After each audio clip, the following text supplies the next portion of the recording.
Let's talk about the presidential election in the United States. According to electoral research, is Obama supported by 54% of voters. It's a 3% higher number than in February. The Republican candidate Mitt Romney has now 43%. He said he will defeat Obama in November election. Myslím si, že môžem povedať, ak by sa voľby amerického prezidenta konali dnes, tak lepšie šance má prezident Obama.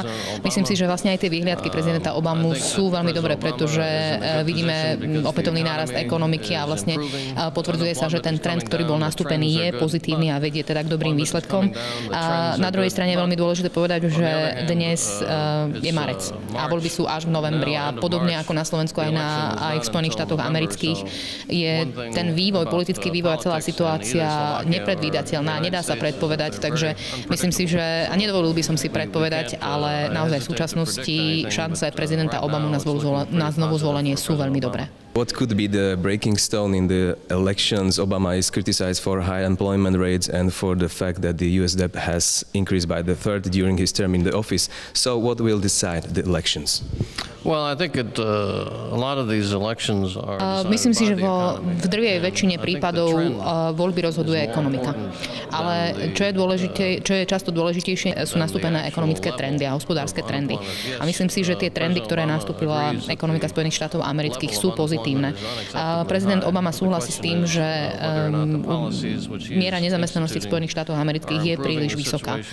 Je však treba povedať, že sa implementujú a aplikujú politické programy a vlastne aj celková politika, ktorá prináša opatrenie práve na zníženie nezamestnanosti a na zlepšenie ekonomického vývoja a to si myslím, že je veľmi dôležité. Let's talk about Europe. What do you think about the situation in the European Union? Some time ago you said the stable economic situation in European Union is also very important for states because of the largest business partner. It seems the Eurozone will lose some members very soon. Will Eurozone survive and what does it mean for United States? I agree Stojím si za tým, čo som povedal. Vývoj situácie v Európe je pre nás veľmi, veľmi dôležitý, ale musím povedať, že oproti nášmu poslednému stretnutiu som oveľa väčší optimista. Členské štáty Európskej únie a eurozóny, ak o tom máme hovoriť takto, si uvedomujú vážnosť problému. Som presvedčený o tom, že eurozóna prežije, práve preto, že jej jednotliví členovia sa správajú veľmi, veľmi zodpovedne. Je to otázka, ktorú si musia, alebo situácia, ktorú si musia vyriešiť samotní Európania. Spojené štáty americké v podstate stoja ako keby na okraji. My do toho nemôžeme nejako aktívne zasahovať. Ja nevidím ako reálne, že by niektoré zo štátov eurozóny opustili európsky hospodársky priestor, respektíve eurozónu ako takú. Existuje tu systém záchranných balíčkov, alebo teda záchranných opatrení, ktorý je ponúknutý a ktorý je takisto akceptovaný zo strany štátov, ktoré sú najviac postihnuté krízou. Let's get back to Slovakia. How do you evaluate the elections in our country? What do you think? Because the government will change soon, also our politics. V každom prípade musím povedať, že sa tešíme na spoluprácu s prichádzajúcou vládou Slovenskej republiky.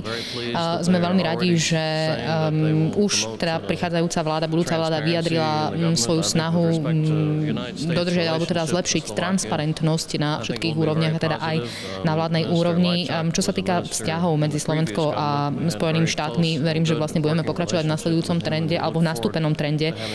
Podľa mňa veľmi pozitívnym momentom bolo vymenovanie Miroslava Lajčáka do pozície ministra zahraničných vecí. Veríme, že Slovensko bude aj naďalej hrať veľmi aktívnu úlohu pri riešení situácií, či už je to na západnom Balkáne alebo v krajinách východného partnerstva alebo kdekoľvek na svete. Máme svoje skúsenosti aj so spoluprácou so Slovenskom, či už teda bola pri moci stredoprava alebo stredoľava vláda, alebo teda strany stredoľavé, stredopravé strany a za všetky okolnosti bola naša spolupráca, či už v oblasti ekonomiky, či už v oblasti hospodárstva alebo vojenskej spolupráce a takisto spolupráce na poli zahraničnej politiky veľmi blízka, veľmi úzka, takže tešíme sa na spoluprácu s ďalšou vládou a verím, že bude úspešná.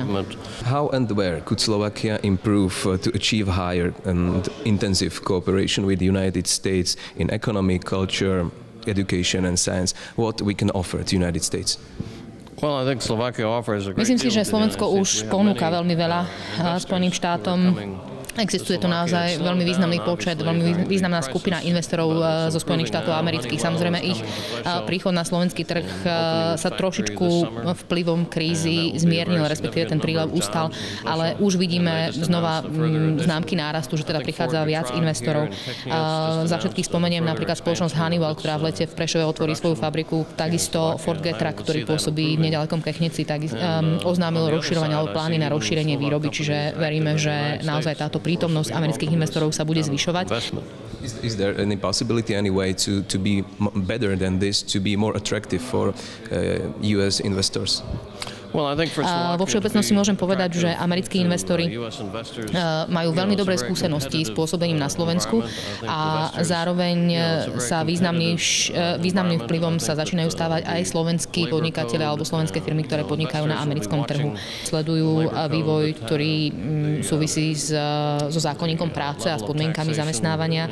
Určite je to úroveň zdanenia, určite je to možnosť dosiahnuť alebo získať štátnu pomoc pre niektoré investície. Okay, thank you. You're gonna make me blush. This is amazing.